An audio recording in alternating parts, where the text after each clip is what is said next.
Welcome to the Shadow Mike podcast and YouTube channel, which aims to provide you with language, tools, and guidance in your journey towards personal and relational wholeness. We'll discuss topics ranging from psychology, spirituality, leadership, sexuality, and more.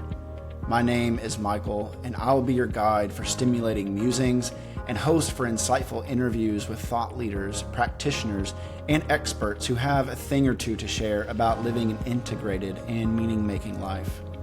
Whether you're looking to deepen your connection with your interior world, overcome challenges in your relationships, or expand your psychosomatic horizons with fresh perspectives and paradigms, the Shadow Mike podcast and YouTube channel offers a safe, playful, yet challenging space for dialogue and introspection.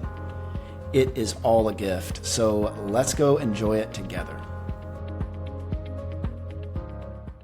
I have the absolute delight and pleasure to have Kayla Felten here with me to talk about psychedelics and religious trauma and how those things intersect. I have the absolute pleasure to have Kayla Felten here with us today to talk about psychedelics, spiritual abuse, religious trauma, and how those all intersect. And I'm honestly just so excited for this conversation, Kayla. I feel like not only does it resonate, I know it will resonate with our listeners, but it also will be that kind of stretching edge, right? Talking about plant-based medicine, psychedelics, and like how they help us heal, because there's such a stigma even to this day around that conversation. So I'm excited for the illumination you'll bring to it and just how that will move our consciousness forward a bit. Kayla, I want to have you introduce yourself and just kind of share who you are, what you have come from,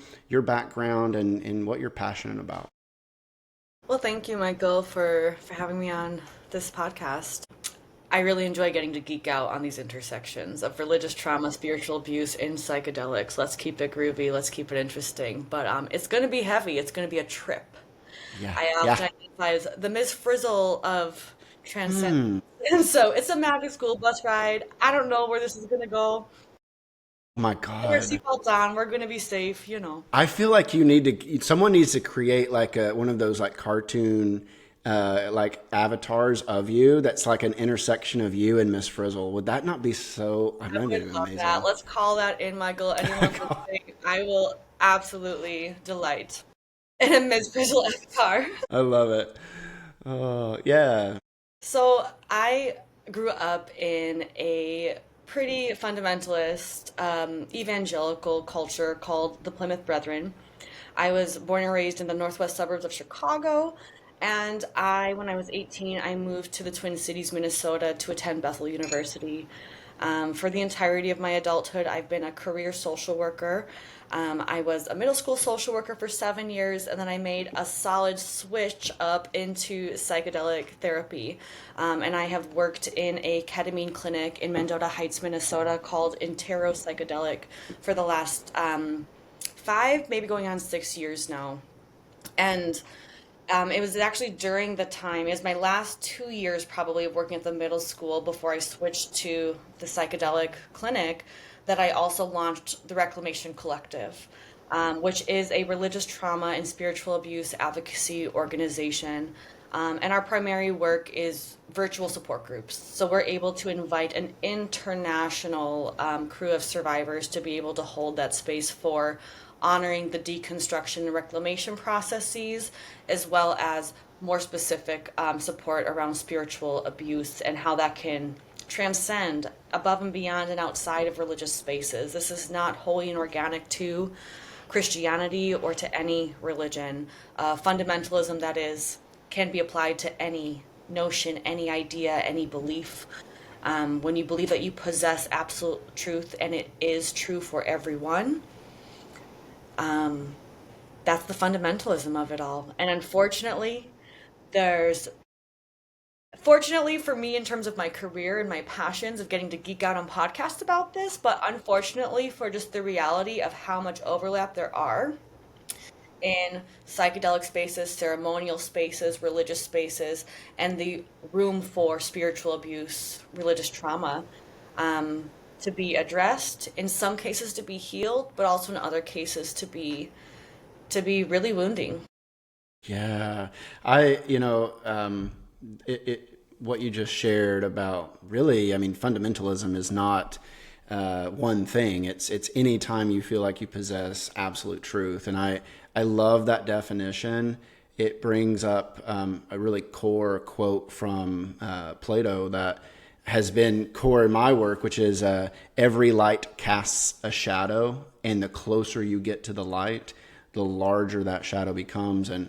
It's not about leaving this and like going over here to this other extreme, though that might be a step in the process. But ultimately, healing and wholeness looks like living in both, right? Like being able to move in all those different streams without going to one extreme or the other. Yeah. Would you share a bit more about your story around the religious fundamentalist backdrop of your life, and then how you got to where you got to around work with psychedelics and religious trauma? Yes. So being raised in the Plymouth Brethren, I didn't think that I had an odd childhood. I still will stand by saying I had a very happy childhood. I had very supportive parents. I had very present parents as well. And they invested a lot of time and money and effort in us being able to travel to Bible camp, to Bible conferences, to visit family, located all across, the country. And so I feel like in many ways it was a very privileged, very blessed, childhood. And also it's a little bit of a complicated, nuanced, perception to take now as I've deconstructed or been deconstructing. I'm forever going to be in this process of deconstructing, but recognizing some of the really oppressive, the really supremacist, and some of the really toxic beliefs and narratives that informed my reality. And the ways that some of those beliefs continue to limit and continue to limit me, continue to harm me. And the ways that I've embodied bigotry and ways that I've embodied supremacy across my lifetime. I would say that I wasn't ever taught that I was better than anybody because I was white. So when I think of supremacy, I think most of us have this thought of like white supremacists. And I don't think that I thought I was better because I was white. I think I thought I was better because I had the supreme relationship with God, with theology, with morality. I was a child of God. And because I'm white, that did end up being embodied as a supremacy. That's especially more obvious and extremely not cute on a white lady. It's not flattering. No, it's not.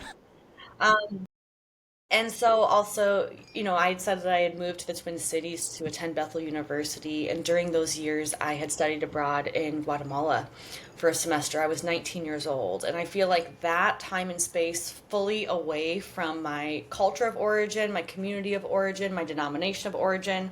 I was still there, obviously, in association with a faith-based university, with a faith-based organization in Guatemala. But I feel like that was exactly kind of the time and space and distance that I needed to be more explorative about what is holy and organic to Kayla Felten, what is my beliefs, what feels aligned with my spirituality and with my spirit. And it was still, from that point, it was still easily 7-8 years that I still was wanting to identify as Christian. I still was wanting to find a church community that fit this more kind of progressive idea of what was possible, and Yeah. being in relationship to God. And in many ways, I'm honestly grateful that I had that time, that it felt like an evolution. It wasn't a one day the carpet fell from underneath me. It was truly an evolution of I still identify as a Christian, but I understand the Plymouth Brethren is not for me or anyone with a vagina. I understood that. Yes. Yeah. I understood that. And then I was finding, churches that maybe, yeah, that just maybe I was hoping they would fit a more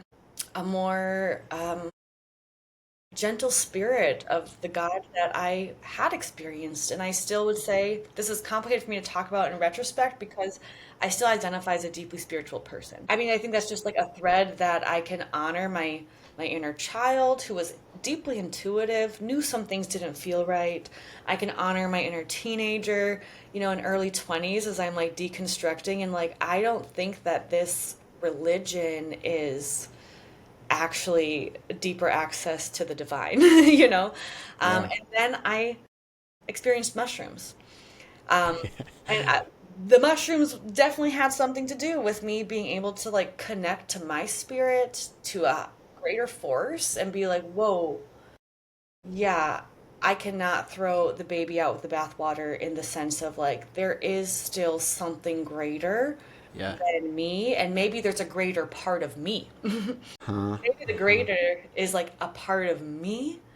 Yeah. And if I can connect to my spirit in this way, and if I can be blown away, taken away on a trip, I don't know what I'm going to see. I don't know what I'm going to feel, but I know that it's going to be information. It's going to be wisdom. It's going to be insight for me to integrate into my life. Um, I just I just feel very grateful that I was able to commune with mushrooms in a safe way at the time when I did. I was about 26, maybe 27 years old in that first communion.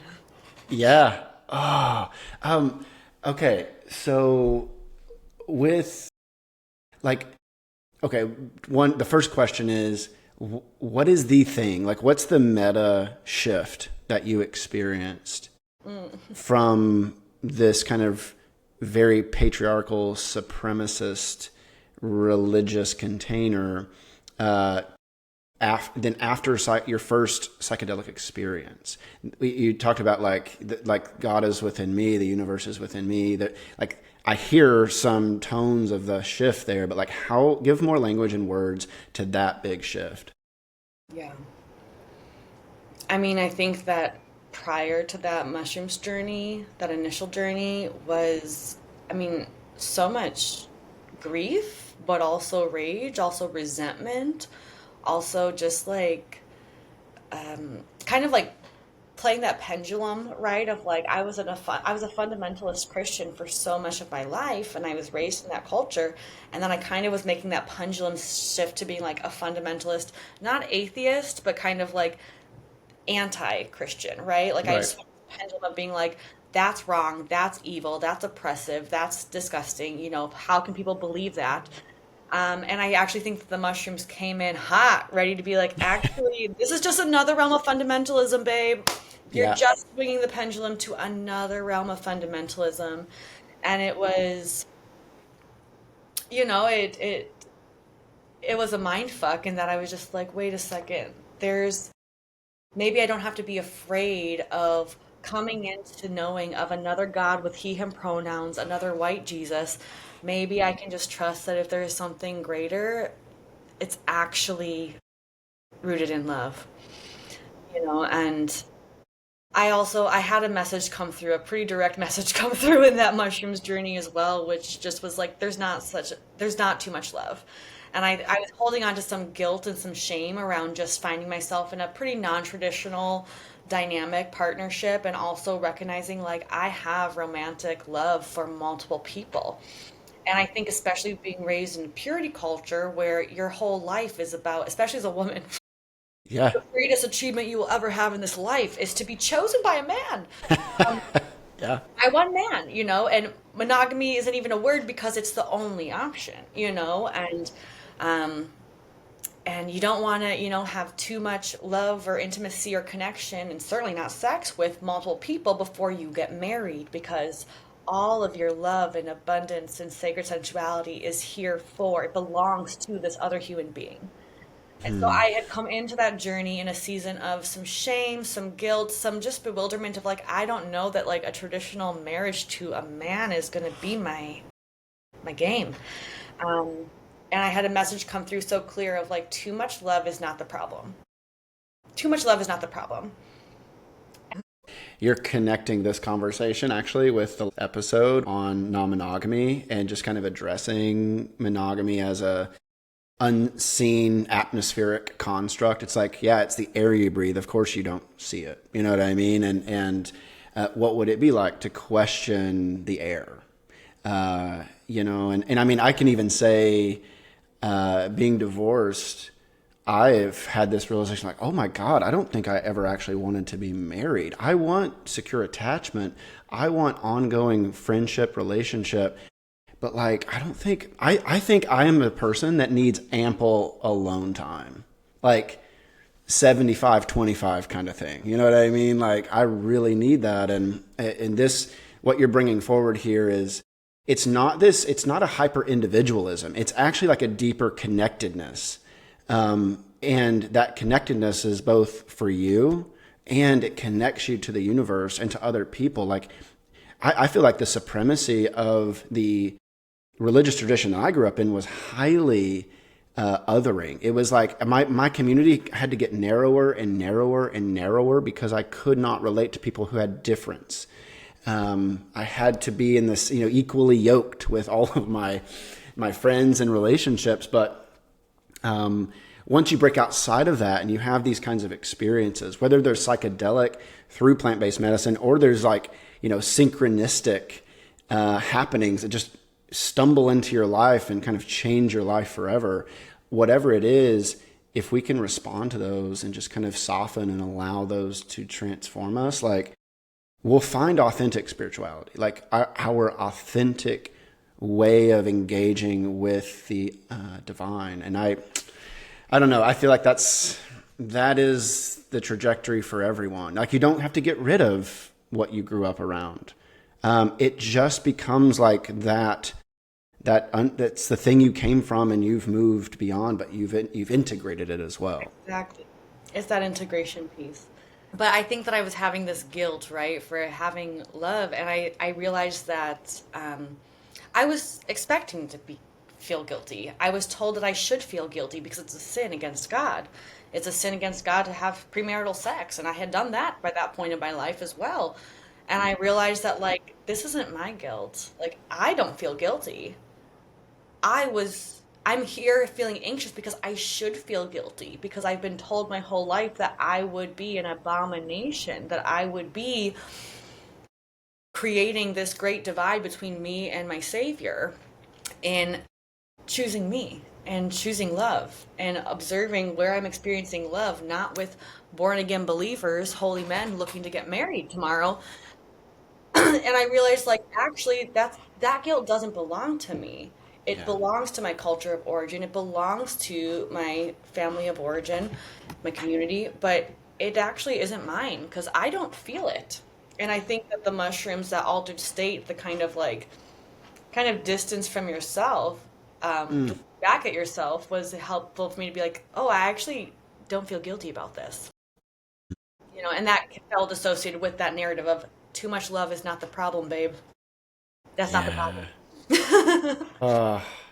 Okay, so can you give a backdrop to this conversation? Because I'm listening through the ears of listeners who are unfamiliar with the concept or the terminology around psychedelics. They hear psychedelics, and they hear drugs, and then they hear drugs, they hear the war on drugs, and they immediately go back to Bill Clinton, Ronald Reagan, and like that era, and well, it's just bad. And so, like, how can you be doing this? It seems there's something wrong here that must not be good. So can you kind of give us a little bit like a summary of the historical backdrop and the atmosphere we're swimming in here around drugs and plant-based medicine? The war on drugs, of course, is a backdrop for all humans, certainly in the United States of America, but that would transcend across all of North America. And I'm still learning about different countries and the way that war on drugs shows up in different cultures and different communities and different languages, and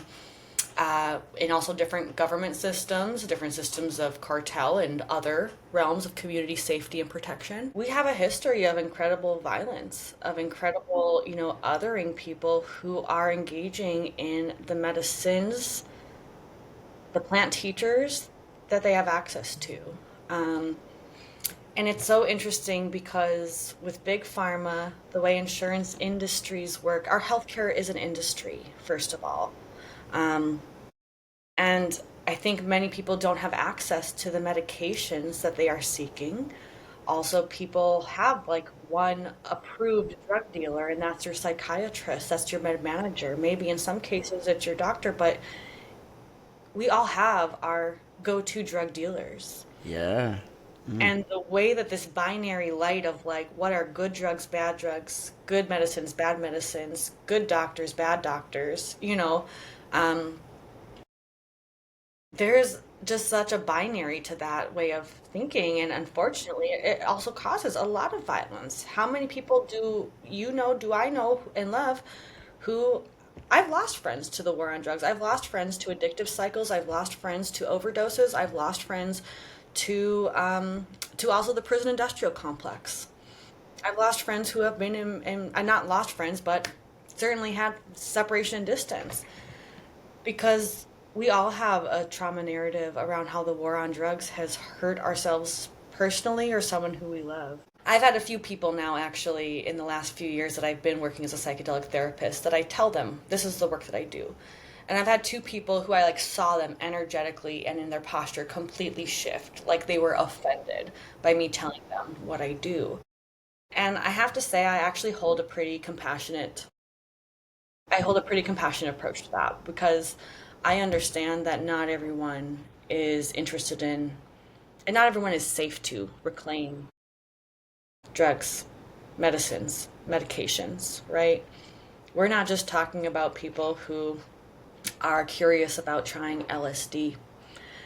We're also talking about people who have all kinds of feelings about being seen by a medical professional, being prescribed a medicine that they don't really have very much information understanding about. And they may or may not have very much support at all if they decide later down the road, I don't think I am aligned in body and spirit and health with this medication, with this substance, with this chemical. And so I think that it's interesting because we actually are all having the same conversations, whether we're talking about plant teachers, whether we're talking about medications as prescribed by a doctor, whether talking about spirit molecules, which I like to refer to in terms of MDMA, Yeah. ketamine, LSD. These are molecules that actually help us open up our spirits. But I also will say all of these medications, medicines, also alcohol, let's just add that in here, psychedelics, these also all can be used as a tool of manipulation, as a tool of spiritual abuse, as a tool of mind control, right? And I'm not referring to like this spiritual, like devil way you can capture your spirit because you just took a tab of acid and boom, now you're mine, you You've know? given a foothold to the devil. Yeah, no. Right. Okay, Which yeah. is also what I was told I was doing if I went to yoga and tried to clear my mind, or if I was, consulting with the tarot cards, These Yeah. are all ways. So I really validate that if someone is like, I don't think that is for me, that's a practice in trusting your intuition. It's probably not. Uh, If yeah. you don't feel like you are being invited to commune with a medicine as a teacher in a safe way with a safe person, I don't think you can live without that experience. You only ever always have. Only ever always have lived without that experience. So if you're feeling a pressure like I need to do this, or my partner or my friend is pressuring me to do that, I will take the dare, conversation on peer pressure and say, yeah, that's a part I will take. I don't think anyone should feel pressured to take medicines, medications, drugs, especially not with all the information needed to inform your consent. But I think that Yeah. that goes for doctors. I think that that goes for the medical industry as well. Mm.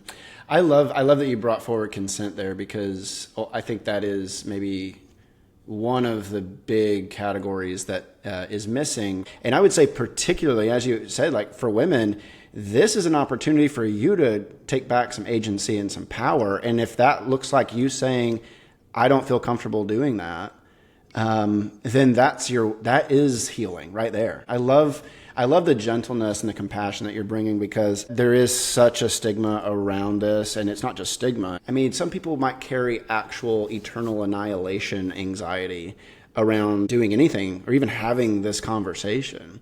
So the gentleness you're bringing like is so invitational. It's beautiful.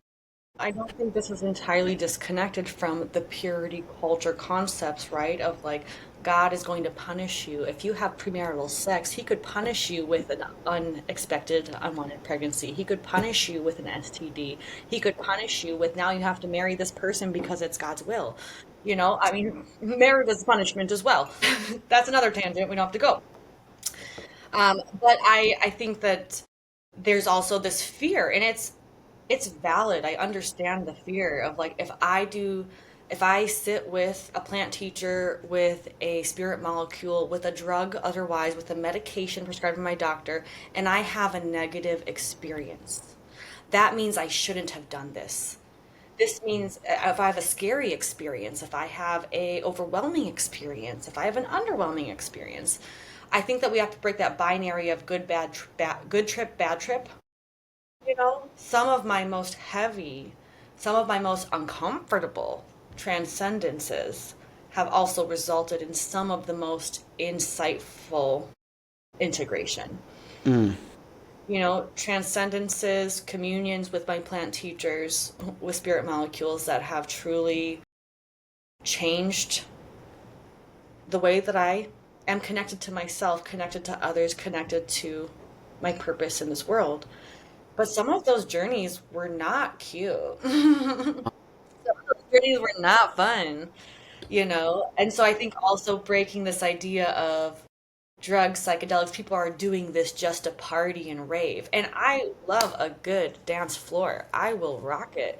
But also, that's not all that we're talking about when we're talking about psychedelic healing, when we're talking about ceremonial space. We're actually not talking about that when we are talking about a ceremonial space. We're talking Right. about an intention and with oftentimes community-based transcendence exploration where we're all in this trip, this magic school bus ride together, but with the purpose of abundance, the purpose of expansion, Mm. exploration of the unconscious and the collective conscious. I want to get your take actually from, especially as someone who has facilitated psychedelic journeys in integration. Like, what are some of the most common ways you've seen religious trauma and spiritual abuse surface? Like, I have a lot of clients who, they'd say, well, they might say, I don't know that they would say this, but they might say, like, I haven't had like a very specific trauma. There's not like this moment or this person that truly like comes to mind. But it's this water you've been steeped in. For someone like that entering into a psychedelic journey, what might they encounter? Like, what have you seen people encounter in themselves? I do feel like, especially working with a lot of people from other fundamentalist religious cultures, it has been incredible to be able to witness people tap into that like capacity that they have within them and be like, that belongs to you. I didn't give that to you. That's yours. Mm-hmm. And also being able to support people in reclaiming sovereignty over their healing trajectory, over their trippy trip, over their journey. Yep. And just, there can be so much, I think, support even in that like practitioner client dynamic of, I'm not directing this. I have no idea what's going to come to conscious awareness, to somatic sensation. I have no idea what this is going to bring forward for you. I'm entering the unknown with you. I'm not receiving an IM of ketamine or anything of that sort. I'm here, I'm sober, I'm present to your journey, but you are entering the unknown and I'm here to hold the container. But there's something really powerful that I've seen where I think people sometimes they'll land from their ketamine transcendence and they'll just be like, thank you, Kayla, thank you, thank you, thank you. And I just take their hand and I put it back on their chest and I just say like, thank you for creating this space for yourself, investing in yourself. Because I think there can be this, this is where the spiritual abuse piece comes in. I Mm-hmm. think there is something with something so holy, so grand, something I didn't even think that was possible to feel that way. we can project that credit for my healing onto another person that I'm with. And so I do think that in the spiritual, in the psychedelic and ceremonial spaces, whether it's clinical or community based, aka underground, all of these spaces are unfortunately vulnerable to spiritual abuse because we're not always taking inventory of those power dynamics and co creating that journey together. And so that is the piece where another cycle that I am breaking is the evangelical cycle of being an evangelist for anything. I have loved my journeys with my plant teachers. I am incredibly grateful in the ways that I've been invited to commune with many a medicine. And I do not think this is for all people. I don't think it is for all times. I also don't, I'm not trying to evangelize that everyone needs to get their ass into a ketamine clinic. No, I don't think so. And I don't think that this has always, I haven't always just seen wonders. I have had people have what they probably perceived as a regressive experience, kind of like, whoa, I actually feel more depressed or more overwhelmed now than I did before.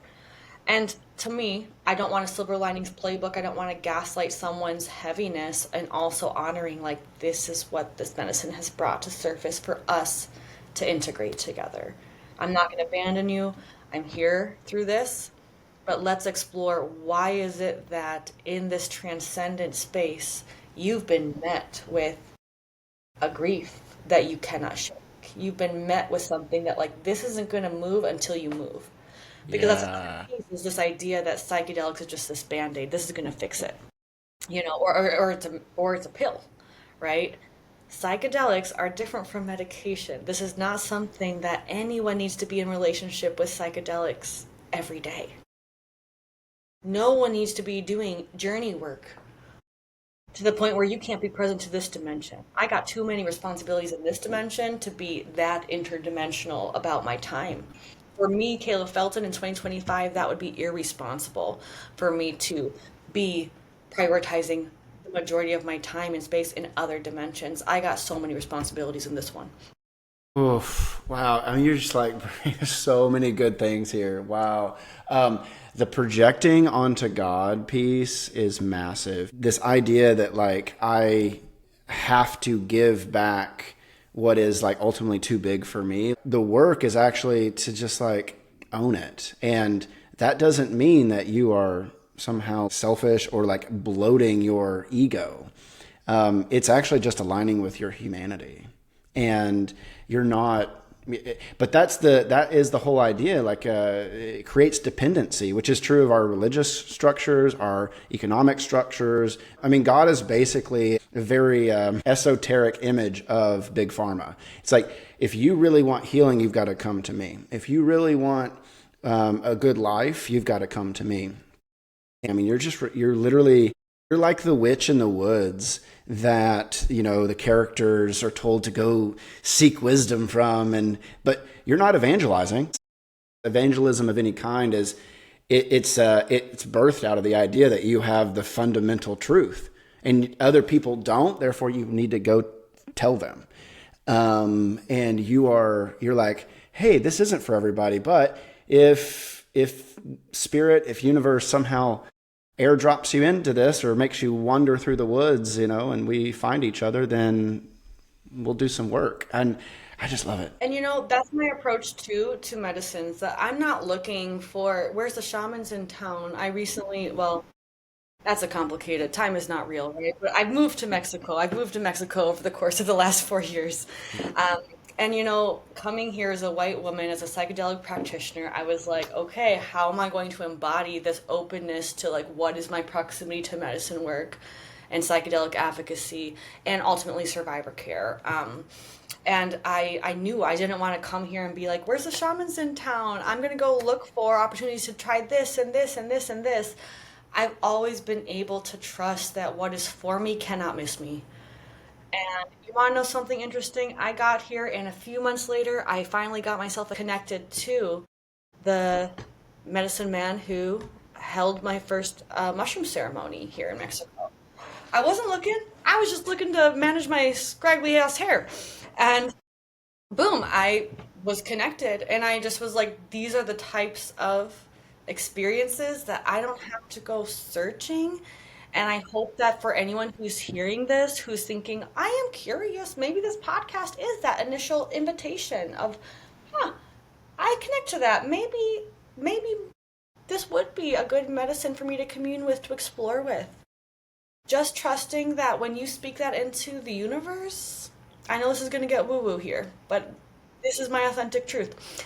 Speaking it into the universe, and being open to where the medicine will meet you, where she will let you know, I'm here, where you will be invited to sit in ceremony, where you will be invited um, to ask a friend if they have had any experiences with psychedelics. And yeah, they have a really powerful story as well. And people are able to network in that way. Um, but I think that it's very possible and easy for white people, especially, to find ourselves in a very colonized proximity to looking for ceremony, looking for medicine. Um, and that's just something that I can't say I'm an expert, but that's something that I am trying to integrate into my current immigration journey in another country, where there are Mm, many ceremonies and many medicines that are indeed ancestral to these people, to yeah. these lands. Yeah, yeah. Because if you can leave the church, but if you don't leave consumer capitalism, or if you don't, you leave evangelicalism, but you retain this idea that like there is a supreme way of living. Um, yeah, you'll find yourself right back in that, like, and not know it. You'll be so kind of passionate to the extent that it's like, yeah, I've found something that others haven't found, and then it in my work as in the Jungian side of things, it's like it takes something that was a gift of the unconscious and pulls it into this kind of the conscious ego that then says, well, this is my identity. I'm someone who does psychedelic journeys, and that is a primary identifier of who I am. And so it suddenly loses its potency to be transformative for you. Yeah. Like narcissism. Ooh, okay, okay. I know we're going to fully enter. Just so you know, you can do a Google search. There's plenty to explore in psychedelic narcissism, because this is not just an issue, a situation of like, I had, 10 grams of mushrooms, so now I'm God, you know. Yeah. But I think people can often have this very evangelical approach to, wow, I had an amazing experience, and now I want to teach everyone else how to have my experience. Guess what? No one else is ever going to have it. You won't either. You're never going to have a trip that is identical to the one you just had. So you cannot teach someone how to have your relationship, your communion with this medicine, because the medicine is the teacher. You're not the teacher. But I think that we see this, and I've seen this in deconstruction realms as well, where people are like, pretty fresh into like deconverting or deconstructing from organized religion, and now they're wanting to be a deconstruction coach. Do I think that is inherently wrong? No. I'm very grateful, and I've had many survivors that I've held space for say that they really do appreciate the work that they've been able to do in the safety of a coaching relationship. Um, but I do think there is a certain I just think that supporting other people deserves a little bit of a greater reverence, a little bit more of a preparation. And if you're still Yeah. integrating the insights that are coming forth for you, um I mean, I'll always be in a posture of deconstruction. I'll always be in a posture of integration. It's not that I'll ever arrive at being a fully integrated human or a fully deconstructed spirit.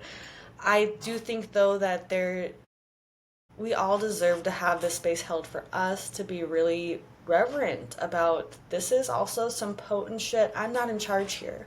Yeah. And while I've spent my career working with ketamine in a clinic in the Twin Cities, I'm going to be honest, I have reservations about ever doing work with the mushrooms um, in a clinical setting. I'm not Yeah. saying that it's wrong. I do think that a lot of research does continue to need to be brought forth around the holy capacity potential with these beings. Mm. But part of my reason for that, my part of my hesitancy is if I'm doing clinical work in which my license is liable for whatever happens in this room, I feel very different working with a spirit molecule, Yeah. with a doctor 100%. administering it, by the way, than I do with bringing in literal beings. These mushrooms are beings, these are spirits. I don't even know who all's in the room. If Yeah. we're working with this, I don't know who all is in the room, and I do not want my license to be liable for whatever else is going to show up, come up, you know. S- Um, I'm not against it, and I believe that there are definitely practitioners who have received that call, who feel that is for Yeah. them.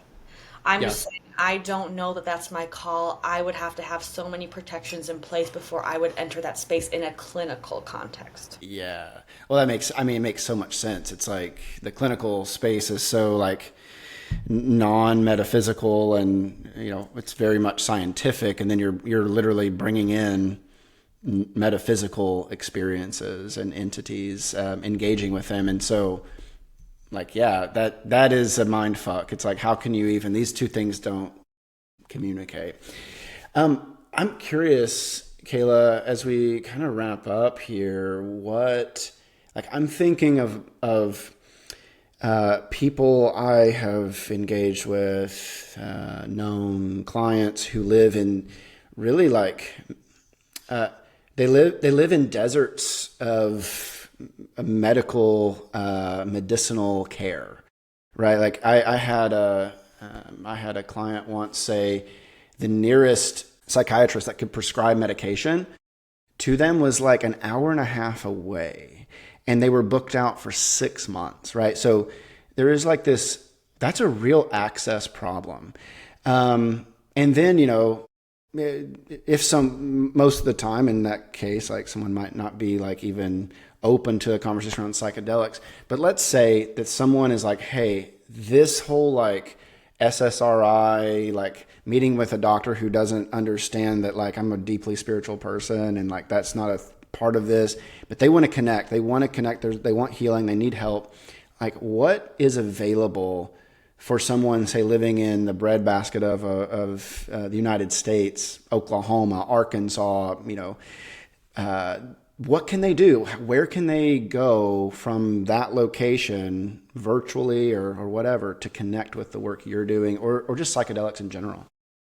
I have had the pleasure of facilitating a number of integration circles virtually in the past few years. There are a number of psychedelic advocacy entities, individuals, organizations.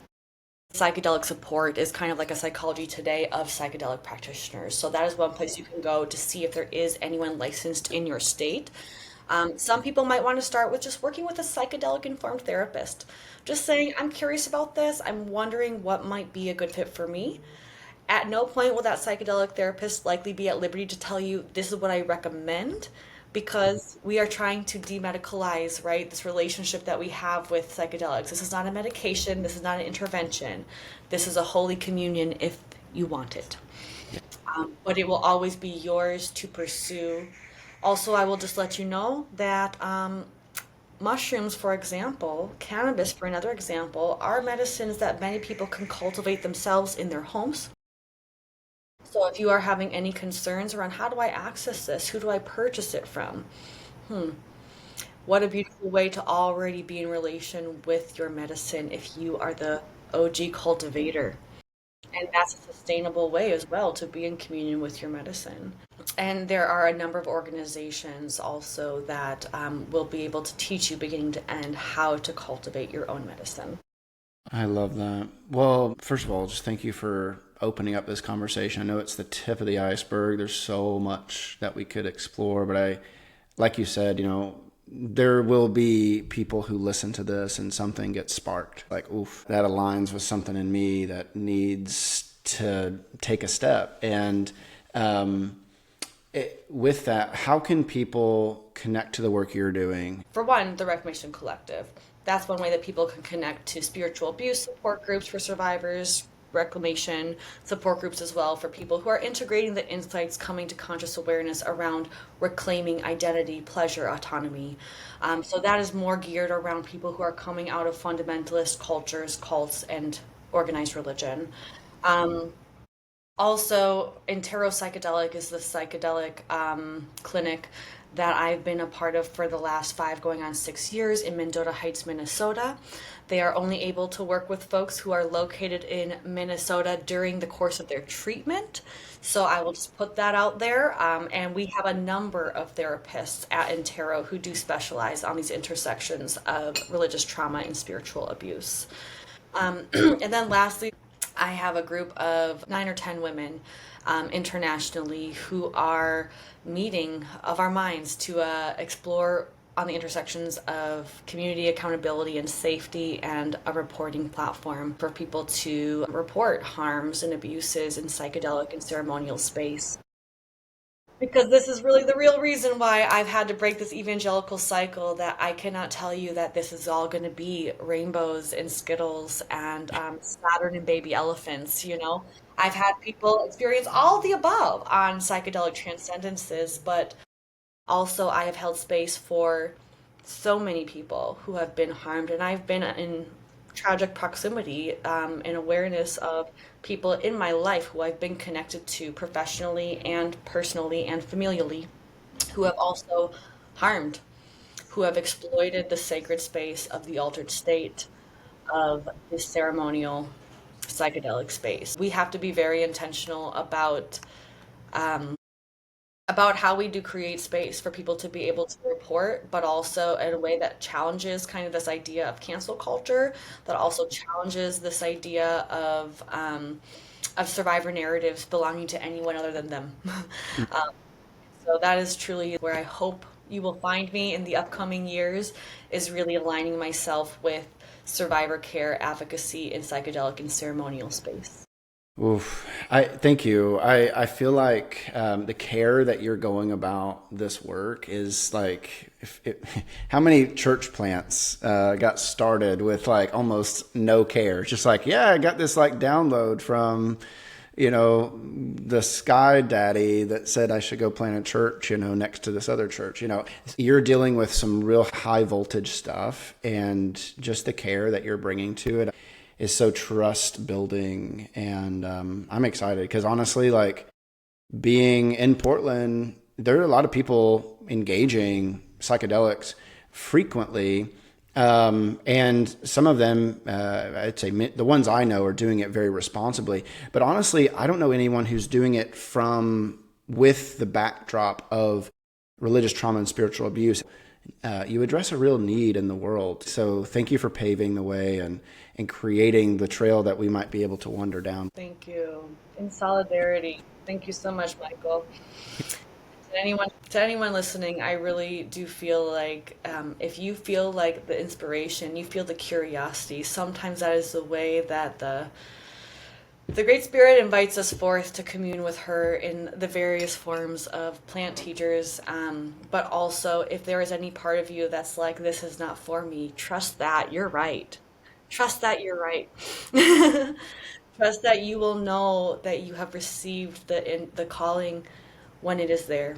And if it feels really complicated and it feels really icky, especially, it's not the time. And it might never be the time. And that doesn't mean that you're not having every access to enlightenment and expansion and the altered state of love and possibility. We can do this with our plant teachers. We can also do this without plant teachers. We can do it in a multitude of ways. This is just one avenue that some people are able to access to open the realm of what they ever thought was possible. Beautiful. Thank you so much, Kayla, for joining us, and just this invitation to bring back and call back our humanity and agency. Such a gift. Thank you, Michael. Hi, Michael here. Hey, seriously, thank you for listening and engaging the Shadow Mike podcast and YouTube channel. I trust today's episode gave you something to reflect on or illuminated a new trailhead to your hidden life. If this episode resonated with you, you can subscribe, leave a comment or review, and share it with your people. This really helps spread the word and boosts our digital presence.